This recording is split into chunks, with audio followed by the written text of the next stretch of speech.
Hi guys, today we will talk about how to turn on this sign here in your LinkedIn or know how you can do that. All you have to do, just go up here, you will click here on this picture here on app. When you click here on app, it's going to show for you window like this, and you just click here on settings and you come to settings window here, just switching to show for you like this, and you just click here on data privacy here.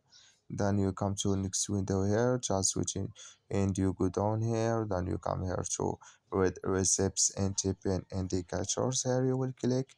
Then it's going to take you to next window here, and you just come here to when messaging a connection, so who has it enabled. Both of you will be able to see when each other is tipping and when the message is read on your LinkedIn app. Just click here on this sign, and like you see, this color show for us that's been is so on now. Thank you for your watching. Don't forget to support us by liking, subscribe.